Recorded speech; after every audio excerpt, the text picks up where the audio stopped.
Balik lagi ke 6 investasi tadi yang mana kita akan beli atau nggak beli, dan di investasi tadi ada constraint-nya yaitu cash yang kita punya, ya. Nah, gimana kalau ada tambahan constraint seperti jika investasi 2 dipilih, maka investasi pertama juga harus dipilih, gitu ya. Atau tambahan constraint seperti dari ke-6 stok itu kalian harus milih 3 stok. Atau jika stok ini maksudnya investasi ya.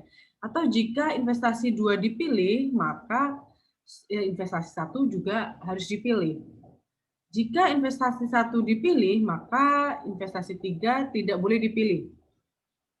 Atau kalian harus memilih antara investasi 4 atau 5, tapi nggak semuanya gitu ya, nggak boleh keduanya. Jadi kalian harus memilih 4 atau 5, tapi nggak keduanya. Nah, gimana cara mewujudkannya atau merepresentasikannya dalam sebuah formula?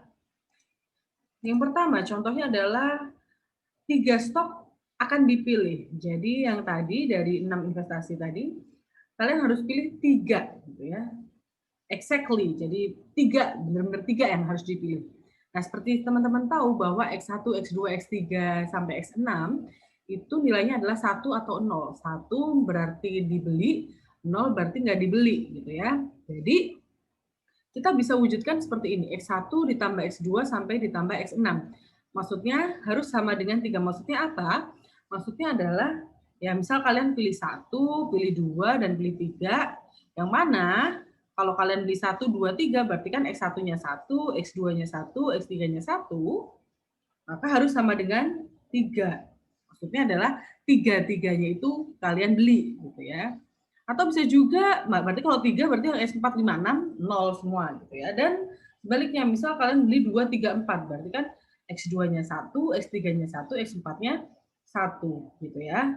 Jadi exactly 3 diperlihatkan dari penjumlahannya dari semua investasi itu harus sama dengan 3. Karena seperti teman-teman tahu, XI itu nilainya 1 atau 0.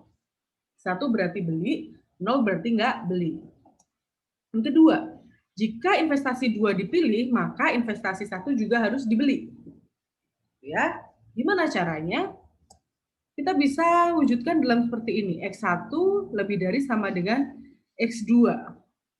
Maksudnya gimana tuh? Ya, contohnya nih, kalau stok 2 dipilih, berarti kalau stok 2-nya 1, maka X1-nya juga harus 1. 1 lebih dari sama dengan 1, bener kan?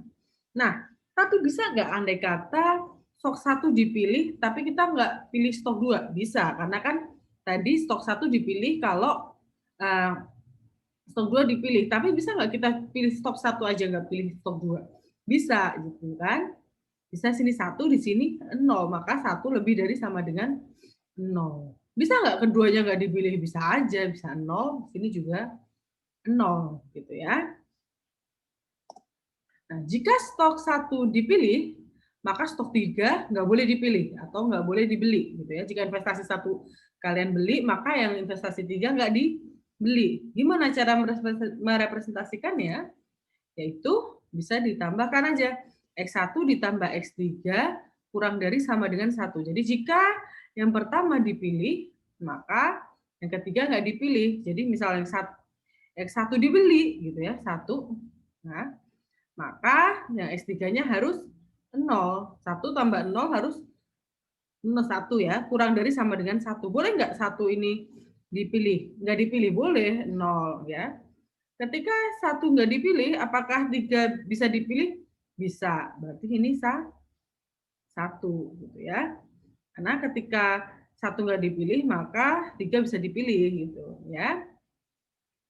Atau bisa juga keduanya nggak dipilih, bisa jadi 0 sini 0, maka dia kurang dari sama dengan 1 gitu ya.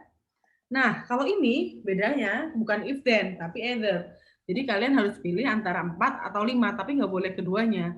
Maka teman-teman bisa representasikan dengan X4 ditambah X5 sama dengan 1. Maksudnya kalau ya X4 dibeli ya 1, yang sini nggak dibeli kan, either ya. Bukan both gitu ya. Atau sebaliknya kalau 4 nggak dibeli, yang 5 dibeli. Maka harus equal, jadi sama dengan 1 ya.